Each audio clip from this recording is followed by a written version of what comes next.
ഏതൊരു വായ്പ ബാങ്കിൽ നിന്ന് എടുക്കാൻ പോകുമ്പോഴും ആ വായ്പയെക്കുറിച്ചുള്ള സമ്പൂർണ്ണ വിവരങ്ങൾ നമുക്ക് അറിയാമെങ്കിൽ ആ വായ്പ എളുപ്പം ലഭ്യമാക്കുവാനും എന്തൊക്കെ ഡോക്യുമെന്റ്സ് വേണം എന്നുള്ള കാര്യങ്ങളും നമുക്ക് മനസ്സിലാകും.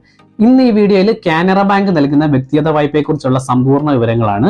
വിശദാംശങ്ങളിലേക്ക് കടക്കുന്നതിന് മുമ്പ് ഈ യൂട്യൂബ് ചാനൽ അനേകം ഹോം ലോൺസുകളുടെയും പേഴ്സണൽ ലോൺസിന്റെയും ഇൻസ്റ്റന്റ് ലോൺസിന്റെയും അതുപോലെ ഷെയർ മാർക്കറ്റുകളുടെയും ഒക്കെ വീഡിയോസ് അപ്ലോഡ് ചെയ്യാറുണ്ട്.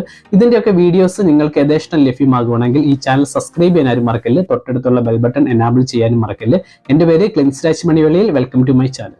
ഇന്ത്യയിലെ പ്രധാന നാഷണലൈസ്ഡ് ബാങ്കുകളിൽ ഒന്നാണ് കാനറ ബാങ്ക്. കാനറ ബാങ്ക് വ്യക്തിഗത വായ്പകൾ അവരുടെ ഉപഭോക്താക്കൾക്ക് നൽകുന്നുണ്ട്. കാനറ ബാങ്കിന്റെ വ്യക്തിഗത വായ്പകൾക്ക് ഒരു രീതിയിലുള്ള ഈട് ബാങ്ക് ആവശ്യപ്പെടുന്നില്ലെങ്കിലും ജാമ്യക്കാരെ ബാങ്ക് ആവശ്യപ്പെടും. ജാമ്യക്കാരായിട്ട് നമ്മളുടെ സ്പൗസിനെ അല്ലെങ്കിൽ നമ്മുടെ ലീഗൽ ഹയേഴ്സിനെയാണ് ബാങ്ക് ആവശ്യപ്പെടാറുള്ളത്. പ്രധാനമായിട്ട് ഇവരുടെ ഒഫീഷ്യൽ വെബ്സൈറ്റ് പ്രകാരം രണ്ട് തരത്തിലുള്ള വ്യക്തിഗത വായ്പകളാണ് ഉപഭോക്താക്കൾക്ക് നൽകുന്നത്. അതിലൊന്നാണ് കാനറ ബഡ്ജറ്റ് ഡിലൈറ്റും കാനറ ബഡ്ജറ്റ് പ്രൈമും എന്ന രണ്ട്